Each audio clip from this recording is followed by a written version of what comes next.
Shri Jinto John, കോൺഗ്രസിന്റെ ഒരു surgical strike എന്ന് വിശേഷിപ്പിക്കാവുന്ന നീക്കത്തിനൊടുവിലാണ് സന്ദീപ് വാര്യർ എന്ന സംഘപരിവാർ ആശയധാരയുടെ വക്താവും അതിൻ്റെ മുഖവും ശബ്ദവുമൊക്കെയായിരുന്ന BJPയുടെ സംസ്ഥാന നിർവാഹക സമിതി അംഗമായിരുന്ന ഓരോ പ്രതിസന്ധി ഘട്ടങ്ങളിലും ഓരോ രാഷ്ട്രീയ സന്ദിഗ്ധ ഘട്ടങ്ങളിലും സംഘപരിവാർ ആശയങ്ങളെ എല്ലാ കാലത്തും ഉറച്ച ശബ്ദത്തിൽ അതിനുവേണ്ടി നിന്നിരുന്ന സന്ദീപ് വാര്യർ കോൺഗ്രസ് പാളയത്തിലേക്ക് എത്തിയത്. പക്ഷേ അതിനെ സ്വാഗതം ചെയ്തുകൊണ്ട് അതൊരു വലിയ രാഷ്ട്രീയ വിജയമാണ് എന്ന് പ്രഖ്യാപിച്ചുകൊണ്ട് KPCCയുടെ അധ്യക്ഷനും പ്രതിപക്ഷ നേതാവുമൊക്കെ സംസാരിക്കുന്നത് കേട്ടു. പക്ഷെ വേറിട്ട് നിന്നത് കോൺഗ്രസിൽ നിന്നും വന്ന മുരളീധരന്റെ ശബ്ദമായിരുന്നു. സന്ദീപ് വാര്യർ ഇതിനു മുൻപ് നടത്തിയിട്ടുള്ള ഈ രാഹുൽ ഗാന്ധിയെ കുറിച്ച് നടത്തിയിട്ടുള്ള പരാമർശങ്ങളും സന്ദീപ് വാര്യർ ഗാന്ധി വധത്തെക്കുറിച്ച് പറഞ്ഞിട്ടുള്ള കാര്യങ്ങളും ഒക്കെ ഒരിക്കൽ കൂടി ഓർമ്മിപ്പിച്ചുകൊണ്ടായിരുന്നു മുരളീധരന്റെ പ്രതികരണം. അദ്ദേഹം സ്വാഗതം ചെയ്യുമ്പോൾ തന്നെ സന്ദീപ് വാര്യരെ, അതേസമയം തന്നെ ഈ സ്നേഹത്തിന്റെ കടയിൽ അംഗത്വം എന്നും ഉണ്ടാകണം എന്ന് പരിഹാസ രൂപേണ പറയുന്നതും കേട്ടു. എങ്ങനെയാണ് കോൺഗ്രസിന് ഇതൊരു രാഷ്ട്രീയ വിജയമായി, ഇതൊരു ഫലപ്രദമായ രാഷ്ട്രീയ നീക്കമായി അണികൾക്കിടയിൽ അവതരിപ്പിക്കാൻ കഴിയുക? സന്ദീപ് വാര്യർ വന്നതുകൊണ്ട് കോൺഗ്രസിന് എന്ത് മേന്മ? ഗോപി, ഇതില് സന്ദീപ് വാര്യർ വന്നതുകൊണ്ട് എന്ത് മേന്മ എന്നുള്ളതിനേക്കാൾ അപ്പുറം കോൺഗ്രസിന്റെ UDFന്റെ ഐക്യജനാധിപത്യ മുന്നണിയുടെ പാലക്കാട് മത്സരിക്കുന്ന കൈപ്പത്തി ചിഹ്നത്തിൽ മത്സരിക്കുന്ന രാഹുൽ മാങ്കൂട്ടത്തിന്റെ വിജയം, ആ വിജയത്തിന്റെ ഭൂരിപക്ഷം കുറെ കൂടി വർദ്ധിക്കാൻ പോകുന്നു എന്നാണ് നമ്മൾ മനസ്സിലാക്കേണ്ടത്. കാരണം ഈ തെരഞ്ഞെടുപ്പ് പ്രഖ്യാപിച്ചപ്പോൾ മുതൽ ഈ സംസ്ഥാനം കഴിഞ്ഞ 8.25 വർഷമായിട്ട് ഭരിക്കുന്ന സംസ്ഥാന സർക്കാർ ഈ സംസ്ഥാനത്തെ ജനങ്ങളെ കൊള്ളയടിക്കുന്നതോ അല്ലെങ്കിൽ സംസ്ഥാന സർക്കാരുമായി ബന്ധപ്പെട്ട വിഷയങ്ങളോ സർക്കാരിന്റെ ഭരണ നേട്ടങ്ങളെ കുറിച്ച് ചർച്ച ചെയ്യാൻ CPMോ അല്ലെങ്കിൽ കേന്ദ്ര സർക്കാർ ഈ കേരളത്തോട് കാണിക്കുന്ന അവഗണനയെ കുറിച്ചിട്ട് ധൈര്യപൂർവ്വം ചർച്ച ചെയ്യാൻ BJPയോ തയ്യാറാകാത്ത ഒരു സാഹചര്യം ഉണ്ടായിരുന്നു. ആ സാഹചര്യത്തിലൊക്കെ ഓരോ ഘട്ടത്തിലും BJPയും CPMും ഒന്നിച്ചു നിന്ന് കൊണ്ടുവന്നിട്ടുള്ള ഓരോ കാര്യങ്ങളും പൊട്ടിപ്പാളീസാകുന്ന ഘട്ടത്തിലാണ് സന്ദീപ് വാര്യർ പോലും ഇപ്പോൾ കോൺഗ്രസിലേക്ക് എത്തുന്ന സാഹചര്യം ഉണ്ടാകുന്നത്. തീർച്ചയായിട്ടും സന്ദീപ് വാര്യരുടെ കഴിഞ്ഞ കാലത്തെ പ്രവർത്തനങ്ങൾ, അദ്ദേഹത്തിന്റെ BJPയോടൊപ്പം നിൽക്കുന്ന സമയത്ത് ഒരു വക്താവ് എന്നുള്ള നിലയ്ക്ക് അദ്ദേഹം പറഞ്ഞിട്ടുള്ള വാചകങ്ങൾ, ആശയധാരകളോടൊന്നും 1% പോലും ഞങ്ങൾക്ക് യോജിപ്പുണ്ടായിരുന്നില്ല, യോജിപ്പുമില്ല.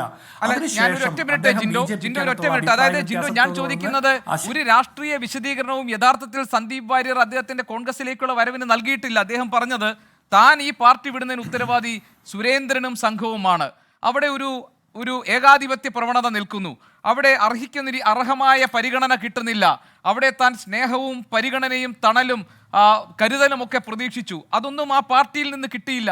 ഇതാണ് സന്ദീപ് വാര്യർ പറഞ്ഞ ഒരു കാരണം. അപ്പോൾ സന്ദീപ് വാര്യർ ഉപാധികളൊന്നും ഇല്ലാതെ കോൺഗ്രസിലേക്ക് വന്നു എന്ന് വിശ്വസിക്കാൻ പ്രയാസമായ ഒരു വിശദീകരണമാണ്, ഒരു സാഹചര്യമായി സന്ദീപ് വാര്യർ തന്നെ ഒരുക്കിയിരിക്കുന്നത്. പിന്നെ കേൾക്കുന്നത് ഒറ്റപ്പാലം സീറ്റ് സരിൻ പോയല്ലോ ഏതായാലും അപ്പുറത്തേക്ക്, അപ്പോൾ ഒറ്റപ്പാലം സീറ്റ് വരുന്ന നിയമസഭാ തെരഞ്ഞെടുപ്പിൽ കൊടുക്കാം എന്ന് സന്ദീപിനൊരു വാഗ്ദാനം കൊടുത്തു. അങ്ങനെ സ്ഥാനമോഹിയായ ഒരാൾ മെച്ചപ്പെട്ട കസേര കണ്ട് ഈ പാർട്ടിയിലേക്ക് വന്നു എന്ന നിഗമനത്തിലേക്കും ആളുകൾ എത്തുന്നുണ്ട്. ഗോപി, അതിൽ ഉപാധിയുണ്ട്. സന്ദീപ് വാര്യർ കോൺഗ്രസിലേക്ക് UDFിലേക്ക് വന്നതിന് കൃത്യമായിട്ടുള്ള ഉപാധിയുണ്ട്. അത് സന്ദീപ് വാര്യറിന്റെ ഇന്ന് ഏറ്റവും ക്ലിയർ ആയിട്ടുള്ള, CPMന്റെ ഭാഷയിൽ പറഞ്ഞാൽ ക്രിസ്റ്റൽ ക്ലിയർ ആയിട്ടുള്ള പൊളിറ്റിക്കൽ സ്റ്റേറ്റ്മെന്റ് അതാണല്ലോ. കാരണം വെറുപ്പിന്റെ ഫാക്ടറിയിൽ നിന്ന് സ്നേഹത്തിന്റെ കടയിൽ ഒരു മെമ്പർഷിപ്പ് എടുത്തു എന്ന് പറഞ്ഞാൽ അതാണ് ഞങ്ങൾ കൊടുക്കുന്ന ഉപാധി. സന്ദീപ് വാര്യറിന് അത്രയും BJPക്ക് വേണ്ടിയിട്ട്, സംഘപരിവാറിന് വേണ്ടിയിട്ട്, RSSന് വേണ്ടിയിട്ട് അദ്ദേഹത്തിന്റെ വ്യക്തിത്വം പോലും പൊതുസമൂഹത്തിന് മുമ്പിൽ ചോദ്യം ചെയ്യപ്പെടുന്ന രീതിയിലുള്ള പ്രചരണം നടത്തിയിട്ട് പോലും അദ്ദേഹത്തിന് അർഹമായ പ്രാധാന്യം, അർഹമായ പരിഗണന കിട്ടാതെ വരുമ്പോൾ ഈ സ്നേഹത്തിന്റെ കടയിൽ അദ്ദേഹത്തിന് തുല്യമായിട്ടുള്ള സ്നേഹവും പരിഗണനയും കിട്ടുമെന്നുള്ള ഉപാധിയാണ് ഞങ്ങൾ കൊടുത്തിട്ടുള്ളത്. അല്ലാതെ താങ്കൾ പറഞ്ഞിട്ടുള്ളതുപോലെ ആരെങ്കിലും പറഞ്ഞു കേൾക്കുന്നത് പോലെയുള്ള ഒറ്റപ്പാലം സീറ്റോ മറ്റേതെങ്കിലും സീറ്റോ അല്ല. സന്ദീപ് വാര്യരുടെ പൊളിറ്റിക്കൽ സ്റ്റേറ്റ്മെന്റ് ഇന്ന് നമ്മളുടെ മുമ്പിൽ അവൈലബിൾ ആയിട്ടുള്ള പൊളിറ്റിക്കൽ സ്റ്റേറ്റ്മെന്റ്, CPM പറഞ്ഞതുപോലുള്ള ക്രിസ്റ്റൽ ക്ലിയർ ആയിട്ടുള്ള പൊളിറ്റിക്കൽ സ്റ്റേറ്റ്മെന്റ് പറയുന്നത് കോൺഗ്രസിന്റെ സ്നേഹത്തിന്റെ കടയിലെ മെമ്പർഷിപ്പ് എടുക്കുന്നു. വെറുപ്പിന്റെ ഫാക്ടറിയിലെ ആ കൂലി തൊഴിലാളിയുടെ പണി അവസാനിപ്പിച്ചുകൊണ്ട് സന്ദീപ് വാര്യർ കോൺഗ്രസിലേക്ക് വരുന്നു.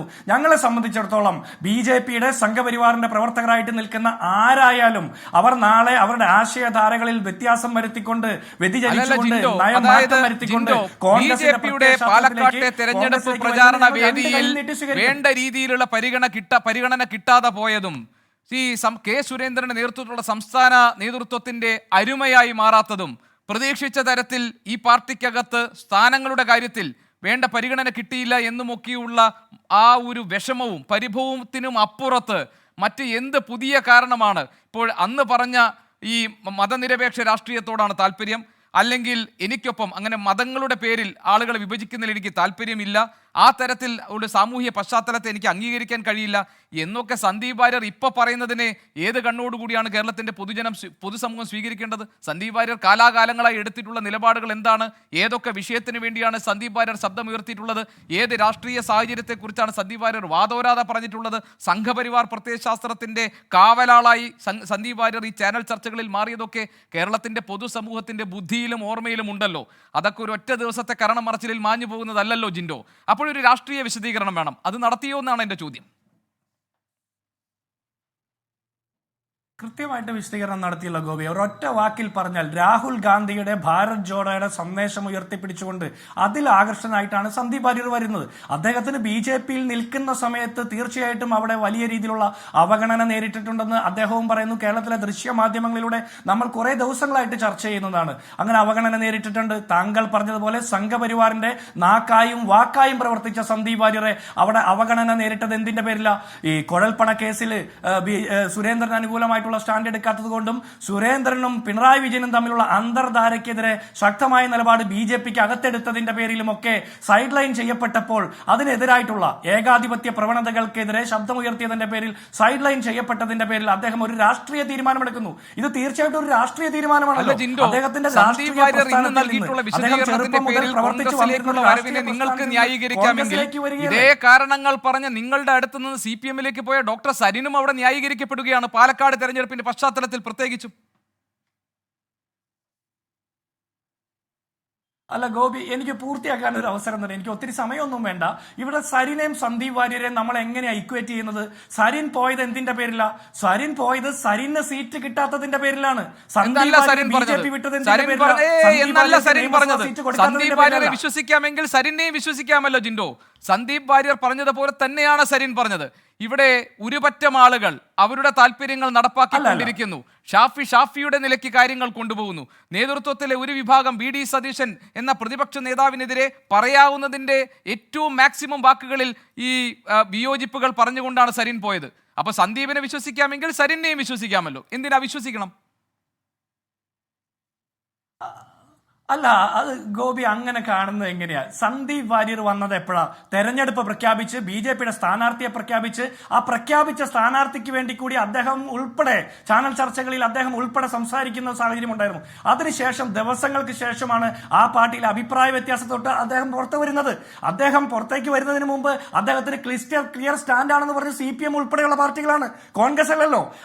അദ്ദേഹത്തിന്റെ നിലപാടെടുത്തു, കോൺഗ്രസിൽ ചേരാൻ വേണ്ടി നിലപാടെടുത്തു. CPM-ഉം CPI-യും അദ്ദേഹത്തിന് വേണ്ടി വാതിൽ തുറന്നിട്ട് കൊടുത്തിട്ടും ഏറ്റവും മതനിരപേക്ഷ പാർട്ടി എന്നുള്ള കോൺഗ്രസിന്റെ ബോധ്യത്തിലേക്ക് അദ്ദേഹം കടന്നു വരൂ. ഇനി താങ്കൾ സരിനെ കുറിച്ച് പറയുന്നു. സരിനെ വിശ്വാസത്തിലെടുക്കാം എന്ന് പറഞ്ഞത് ആകെ കേരളത്തിൽ CPM മാത്രമാണ്. സരിനെ വിശ്വാസത്തിലെടുക്കാൻ കൊഴിഞ്ഞാമ്പാറയിലെ CPM-ന്റെ ലോക്കൽ കമ്മിറ്റി തയ്യാറല്ല. സരിനെ വിശ്വാസത്തിലെടുക്കാൻ എന്തിന് EP ജയരാജന്റെ ആത്മകഥയിൽ പോലും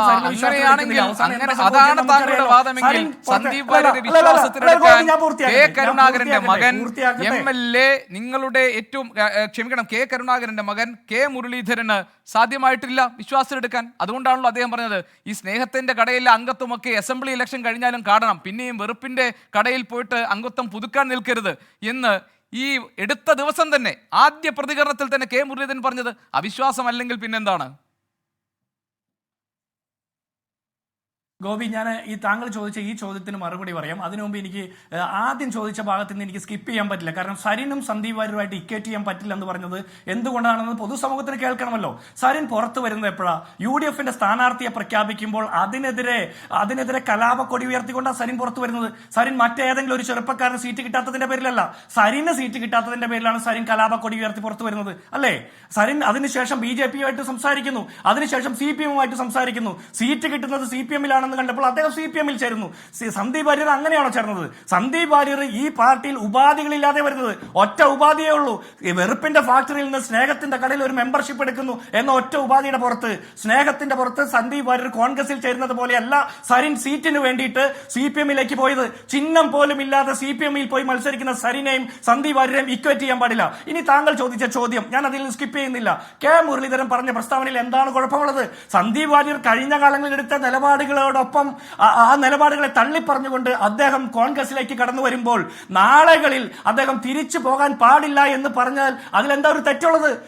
സന്ദീപ് വാര്യർ ഇന്ന് പറയുന്നതും സന്ദീപ് വാര്യരെ സ്വീകരിക്കുന്ന കോൺഗ്രസിന്റെ നേതാക്കന്മാർ പറയുന്നതും കെ മുരളീധരൻ പറഞ്ഞ ഒറ്റ വാദം തന്നെയാണ്.